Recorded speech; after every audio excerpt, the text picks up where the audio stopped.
7:02 de la mañana, amigos. Nosotros continuamos con más de Primera Página, conversando con Claudio Fermín. Él es presidente del partido Soluciones para Venezuela, sociólogo y también profesor universitario. Usted en reiteradas oportunidades ha expresado su rechazo a estas sanciones porque a su juicio van en contra de los venezolanos y afecta también a las clases más bajas de los venezolanos. Pero también sectores de oposición y activistas políticos han indicado que esta es la cuota de sacrificio que tienen que hacer los venezolanos para lograr un cambio político. ¿Qué opina usted de esto? Tristemente, los venezolanos hemos tenido muy mala suerte en esto de sacrificios y cuotas políticas. Fíjense que la producción de petróleo, que ha mermado tremendamente, de 3.500.000 barriles que producían los pozos venezolanos hace 20 años, hoy estamos bordeando el millón de barriles, un poco menos este mes pasado como consecuencia de los apagones, pero fíjense qué mala suerte. Producimos, como consecuencia de una errática política petrolera, producimos ahora muchísimo menos petróleo, pero de eso que producimos, lo que no ha bajado es la cuota a Cuba, por ejemplo. O a Rusia. Pero la cuota de Cuba, 70, 80.000 barriles, que en fin de cuentas son regalados, que tienen unos años muertos, que tienen diferimiento, que tienen unos refinanciamientos permanentes. Entonces, eso le hará bien al país. Esa situación es infame porque la venta, saquen la cuenta, si tenemos 80.000 barriles a $60, para hablar en cifras redondas y ahorrarnos las decenas y las centenas, a $60 por 80.000 barriles, son casi $5 millones diarios. Esos $5 millones diarios no hacen falta para nuestras propias necesidades. Pero sobre pretexto de la solidaridad latinoamericana, donde siempre la solidaridad es nuestra con los demás, sobre pretexto de otras identidades ideológicas, qué mala suerte, ¿no?, que tenemos que desprendernos de ese petróleo por alianzas políticas. Ahora nos toca al revés. Ahora hay quienes nos dicen que para mantener otros aliados o para buscar otros aliados, se busca esas otras alianzas ya no para, en este caso, para quitarnos unos barriles que son nuestros, sino para impedir que lo vendamos. ¿Cuál es la diferencia entre regalarle todos los días 80.000 barriles a Cuba, por ejemplo? ¿Cuál es la diferencia? Y no poder vender nosotros 80.000 barriles a alguien porque hay un bloqueo. ¿Cuál es la diferencia? El resultado es el mismo. Entonces, lo que yo planteo, y no solamente yo porque tengo la oportunidad que me han brindado de venir aquí a conversar, pero lo que piensa mucha gente en Venezuela, miles de venezolanos, centenares de miles de venezolanos, lo que pensamos es que Venezuela tiene que ir primero, Venezuela tiene que ir por delante de cualquier alianza política. La alianza política que nos quita 80.000 barriles diarios para regalárselos a Cuba no nos conviene. Y la alianza política que nos impide vender petróleo porque hay una prohibición de venta, ¿cuál es el bloqueo? Tampoco nos conviene. Entonces, ¿cuál es el beneficio que le deja a los venezolanos? No me estoy refiriendo al gobierno, porque el gobierno de Maduro pensará que le deja un gran beneficio su amistad con Cuba. Claro. O hay opositores que piensan que le deja a ellos un gran beneficio el bloqueo porque le pone la cosa más difícil al gobierno. Pero pensemos en Venezuela. ¿Qué beneficio le deja a Venezuela regalar 80.000 barriles diarios de petróleo a La Habana, a Cuba, cuando ese dinero nos hace falta? ¿Qué beneficio le deja a Venezuela no poder vender petróleo porque hay unos dirigentes políticos que piden bloqueo? ¿Cuál es el beneficio? Señor Fermín, Ninguno. Y a propósito de este tema, ¿cree usted que la oposición no está suficientemente unida y capacitada para lograr un cambio político sin la ayuda de la comunidad internacional? La comunidad internacional cada día, o el mundo es cada día más complejo, somos cada día más interdependientes y hay analistas incluso que creo que exagerando, pero ponen el énfasis en que lo que está ocurriendo en Venezuela hoy día es consecuencia de intereses globales. Hay quienes piensan que esto no es más que un tablero de ajedrez de los intereses de China y Rusia por una parte y de los Estados Unidos y algunas otras potencias por otra parte. No cabe duda que el mundo influye, no cabe duda que hay intereses geopolíticos, eso es bastante notorio. Pero por encima de esos intereses geopolíticos con los cuales hay que lidiar, a los cuales hay que enfrentar, lo más importante es lo que los venezolanos queramos hacer, lo que los venezolanos seamos capaces de unir. Y yo estoy de acuerdo con el espíritu de tu pregunta en cuanto a que no hay la unidad suficiente, no solo de la oposición, porque en la oposición tenemos diferentes puntos de vista. Hay quienes creen que hicieron una gracia promoviendo la abstención y hay quienes creemos que la abstención ha sido el arma secreta del continuismo del gobierno. Tenemos diferentes pareceres. Hay en la oposición quienes creen que la solución es agravar la crisis. Hay quienes creemos que la solución es resolver la crisis. Claro que hay diferentes pareceres en oposición, pero también los venezolanos, no solo la oposición necesita entenderse, los venezolanos necesitamos entendernos. Lo que hablamos en el segmento anterior, ese milagro, esa fraseología de Maduro de ofrecer un milagro agropecuario, ¿cuál milagro agropecuario si el gobierno no se sienta con los productores agropecuarios, con los pescadores, con los ganaderos, con los dueños de las cochineras, de las granjas avícolas, si no comprende que esos son los hacedores de milagros? Entonces tiene que haber una unidad nacional, no solamente de la oposición. Y a propósito de este tema, ¿cómo podría evaluar estas acciones emitidas por la Asamblea Nacional de estos 3 puntos, cese de usurpación, gobierno de transición y elecciones libres? ¿Cree que en corto plazo se puede cumplir con las expectativas de los venezolanos? Bueno, yo creo que uno de las tentaciones que tiene la política es la oferta fácil, es la venta de espejismos. Siempre me gusta poner en contexto, sacarlo un poco del ambiente político. Vamos al caso del comerciante, cualquier comerciante, incluso los comerciantes honestos, que son la inmensa mayoría, tienen la tentación de pensar, ¿y por qué no puedo yo vender este vaso? ¿Por qué no puedo venderlo en un bolívar más y nadie se va a dar cuenta? La especulación siempre es una tentación en el comercio. O el periodista, ¿por qué no voy a dar este tubazo? Me voy a tardar mucho en confirmar la noticia. Claro. Mejor la digo primero que el otro medio. Bueno, así como el tubazo es una tentación en el periodista o la especulación podría ser una tentación en el comerciante, la demagogia es una tentación en el político, ofrecerlo todo y ofrecerlo ya. Ese espejismo de una solución relámpago, que el país va a salir de este gobierno de un día para otro, simplemente por por una cuestión mágica, ese espejismo ya el país, así lo percibo yo en mi recorrido, el ciudadano se ha venido percatando que no hay soluciones mágicas, que no hay ninguna solución de un día para otro, que los procesos políticos tienen unas oportunidades que no deben desperdiciarse, que no deben dilapidarse, y creo que lo que algunos hemos venido reclamando, que es que ese gobierno, así como le pido a Maduro que se siente con los productores, solo ellos pueden hacer el milagro si ellos son tomados en cuenta, entonces también en el caso de los presos políticos, en el caso del Estado de Derecho, en el caso de adelantar unas elecciones, en el caso de acabar, de acabar con esta cosa espantosa de tener 2 tribunales, 2 fiscales, 2 asambleas, y hay quienes creen que tenemos 2 presidentes, eso solo se puede lograr negociando, entendiéndose. Y yo creo que la negociación, que algunos veían muy distante y como una quimera, se está entendiendo como algo práctico ahora cuando nos percatamos de que no hay salidas mágicas. No hay salidas mágicas, es un engaño. Todos, al menos yo me sumo a quienes quisiéramos que esto cambiara esta noche. Claro, pero eso no es verdad, no va a cambiar esta noche. Ya está sobre el tapete una propuesta de diálogo nuevamente por parte del Ejecutivo Nacional. ¿Apoya usted? ¿Están dadas las condiciones para establecer un diálogo en Venezuela? Yo creo que las condiciones hoy están dadas más que nunca, porque ¿por qué es necesario dialogar? ¿Por qué es necesario entenderse en Venezuela?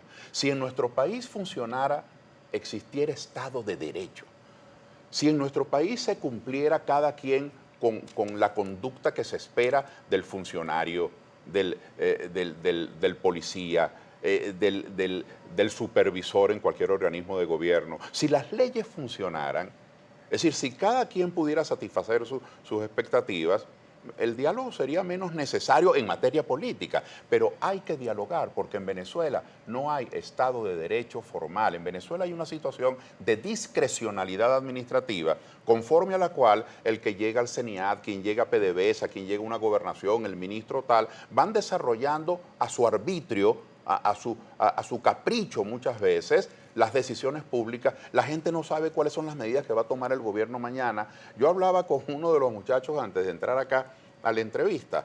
Bueno, ¿cómo se explica, verdad, que el kilo de carne esté en 18.000 bolívares, que el kilo de queso esté en 20.000 bolívares? Esa situación se puede resolver por decreto. Entonces, el entendimiento, la negociación, no es solamente que dos políticos se van a poner a negociar, uno del gobierno y uno de la oposición. No, es que ¿qué es lo que van a conversar? Van a conversar es de eso, sobre los presos políticos que hoy en Venezuela son una verdadera vergüenza, sobre la producción de alimentos, sobre el presupuesto del país. La manera como se distribuye el dinero de Venezuela se convirtió en una caja negra porque no lo ha debatido nadie, porque no fue a la Asamblea Nacional. Ahora, simplemente negando al otro, diciendo nosotros desde la oposición que el gobierno es un tal por cual, Señor y Fermín, el gobierno diciendo que la oposición es tal cosa, así no vamos a resolver los problemas del país. Entonces hay que sentarse a dialogar, a negociar, a entenderse, a contrastar, a proponer, porque ignorándonos los unos y los otros no vamos a resolver los problemas de Venezuela. ya hay mucha participación, señor Fermín, por parte de nuestros televidentes a través de nuestra cuenta en Twitter, Primera Página, etiqueta Primera Página. Como siempre, queremos agradecer a ustedes. Ya nos encontramos en la posición número 2 en tendencia nacional. De inmediato, nuestro compañero Carlos Peñalosa le preguntará estas dudas y comentarios de nuestros televidentes a nuestro primer invitado, Claudio Fermín. Así es, Sue, comenzamos a revisar la participación de nuestra audiencia con el usuario Ali Mansur, @Ali Mansur. Señor Claudio, las sanciones son producto de un gobierno que decidió apartarse del orden constitucional y democrático, siendo así porque usted no responsabiliza a los que detentan el poder de las sanciones impuestas por los países democráticos del mundo. Mire, yo creo que esta debacle económica que hoy tenemos, y dicho en los términos cotidianos, no hay medicinas suficientes, no hay alimentos, no hay repuestos automotores, no hay insumos para la producción. Se vino abajo en Benalum, por ejemplo. Ya Venezuela no produce aluminio, no exporta aluminio. Bueno, la industria petrolera, lo que antes referí, que estamos bordeando tan solo el 1.000.000 de barriles de producción diaria. Sidor, bueno, Sidor es un recuerdo distante del pasado. Ahora, esto, por ejemplo, la quiebra de Sidor, la extinción de Benalum, el fracaso de Petróleos de Venezuela, eso no lo produjo el bloqueo, eso es producto de pésimas políticas económicas. Y ahora, el asunto está, y es lo que yo quiero puntualizar, que el bloqueo no resuelve eso, por lo contrario, el bloqueo lo empeora. El bloqueo le amarra las manos a Venezuela. ¿Cómo puede un pescador, un transportista, el dueño de un hotel, el dueño de una farmacia, el dueño de una droguería, los socios de una empresa que distribuya medicinas, si necesitan una línea de crédito, porque no pueden comprar de contado, necesitan que les permitan, por ejemplo, 90, 180 días para pagar? ¿Cómo tienen una línea de crédito hoy si cualquier tipo de banco en el exterior está temeroso de hacer negocios con Venezuela, porque entonces pierden los negocios con los Estados Unidos o pierden los negocios con Alemania o pierden los negocios con tal país por el bloqueo? Entonces, el bloqueo no es el origen de nuestra debacle económica. La debacle económica venezolana, al menos como la percibimos algunos, es consecuencia de una política estatista, de una política intervencionista, de una política que ha creído que desde la política se puede controlar la economía en vez de estimularla, en vez de incentivarla, la han querido dominar y poseer, y hoy se han encontrado con las manos vacías porque ya no tienen una economía próspera. La crisis está allí, el origen está claro. Pero insisto, el bloqueo económico que hoy tenemos ya no son solo las sanciones. Si fuera eso, el debate, hoy no sería el debate como lo tenemos. Ya no son las sanciones contra una persona que violó derechos humanos o contra una persona que trafica estupefacientes. Ya esas no son, ese no es el debate de hoy. El debate de hoy es que no hay financiamiento para Venezuela, que se prohíbe vender los productos venezolanos, que hay trabas para la comercialización. Ahora, ese bloqueo, que no es el origen de nuestro problema, pero ese bloqueo lo empeora todo. Ese es el punto, y yo no puedo estar de acuerdo con que a Venezuela se le tranquen las puertas, con que los venezolanos, que lo que necesitamos es un programa de recuperación, lo que necesitamos es cambio. Ahora, ¿cómo vamos a cambiar y cómo vamos a recuperarnos si se nos amarran las manos? Hay quienes entonces dicen, no, pero es que ese cambio vendrá después que salga el gobierno. Y yo pregunto, ¿y si el gobierno, en vez de salir mañana, pasado mañana, como habían venido ofreciendo y no fue cierto, Y si el gobierno sale dentro de 6 meses, entonces el pueblo pasa 6 meses más de obstrucción económica. Y si sale dentro de un año, y si sale dentro de un año y medio, es decir, ¿cuál es la ventaja del bloqueo que no sea agravar la crisis? No tiene ninguna ventaja. Por eso yo estoy contra ese bloqueo económico. Eso agrava la situación, la empeora, no la resuelve en absoluto. Es un atentado contra el país. Cerramos la participación de nuestra audiencia con la opinión de Óscar Torres. Señor Fermín, se ha demostrado reiteradamente durante los últimos años que este régimen no quiere diálogo sincero, solo lo utilizan para ganar tiempo y o enfriar los ánimos y deseos del pueblo de un cambio político. Sí, lamentablemente yo creo que es así, o ha sido así.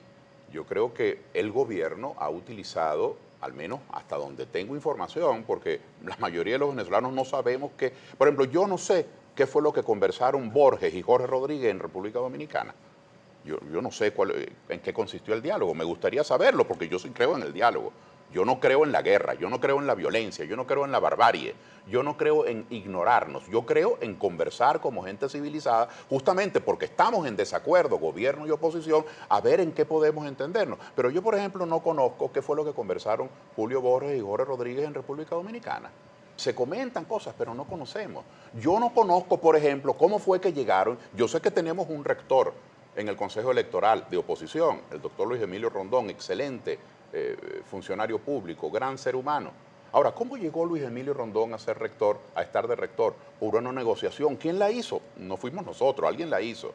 Yo sé que hay 3 magistrados en el Tribunal Supremo de Justicia que no son chavistas, son de oposición. ¿Y cómo llegaron allí? Alguien se sentó a la negociación, no fuimos nosotros. ¿Por qué quienes han negociado, no en el sentido mercantil, en el sentido político, por qué no nos cuentan, así como un médico necesita ver la historia de su paciente, saber si usted es alérgico, qué enfermedades tenían sus padres, por qué no nos cuentan quienes han negociado la historia de las negociaciones para ver si nosotros encontramos dónde estuvo la falla, dónde estuvo el error?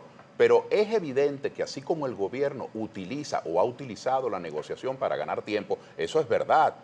Pero la oposición tiene que usar la negociación para vencer las trabas de la arbitrariedad. Porque, repito, si existiese Estado de Derecho, si se cumplieran las normas y, por ejemplo, las rectoras del Consejo Electoral que tienen su periodo vencido ya se hubiesen ido, por ejemplo, o si los 5 rectores de verdad, como la Constitución establece, fuesen químicamente puros, independientes. Por ejemplo, si las normas se cumplieran, no tendríamos la negociación. Si se respetaran los derechos humanos y la gente no estuviera detrás de unos barrotes en la cárcel, centenares de venezolanos presos por sus ideas.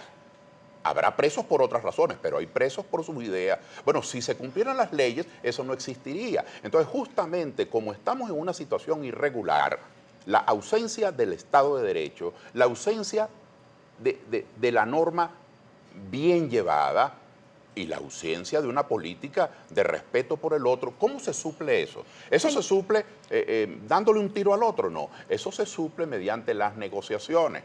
Así que yo hago un llamado a que si las negociaciones anteriores no resultaron, además no sabemos ni siquiera qué fue lo que se conversó, no nos dejemos marcar por eso. Si usted va al médico y usted sigue teniendo la misma dolencia, ¿qué hace usted? No va nunca a los médicos, no, usted busca una segunda opinión. Y a propósito de este tema, tenemos que tratar de tener otra negociación. La Asamblea Nacional propuso un cronograma electoral para 6 o 9 meses realizar elecciones presidenciales. Quiero que me responda brevemente. ¿Usted estaría dispuesto a presentar su candidatura presidencial o no? ¿O también apostaría por un candidato unitario? Brevemente, porque tenemos que despedir la entrevista. Bueno, yo creo que nosotros, para tener una mejor opción, tenemos que tener candidatos unitarios. Y le hablo de mí no como dirigente político, le hablo de mí como votante. Yo fui a votar el 2005 por Manuel Rosales, que era el candidato de la unidad. Yo fui a votar 2 veces por Enrique Capriles, que era el candidato de la unidad. ¿Cómo no vamos a? Tenemos que procurar tener un candidato unitario. Ahora, la unidad tiene que construirse no solamente en base a lo electoral, sino que la unidad tiene que construirse en base a lo temático. Como, por ejemplo, si por esta puerta entra una persona que dice no votemos más, hay que declarar la abstención, ¿cómo me puedo unir yo a una persona que está promoviendo la abstención y me deja sin herramienta que es el voto? Yo creo en la unidad. pero la unidad tiene que establecerse sobre un propósito de qué vamos a hacer con la economía, qué vamos a hacer con las instituciones. Es decir, la unidad no puede ser simplemente una unidad electoral, que también es importante. Muchísimas gracias. Queremos agradecer la presencia la mañana de hoy de Claudio Fermín. Él es presidente del partido Soluciones para Venezuela, sociólogo y también profesor universitario. Gracias Muchísimas gracias por acompañarnos. Muchas gracias. 7:22 de la mañana nos corresponde realizar una nueva pausa comercial y en breve continuamos con más.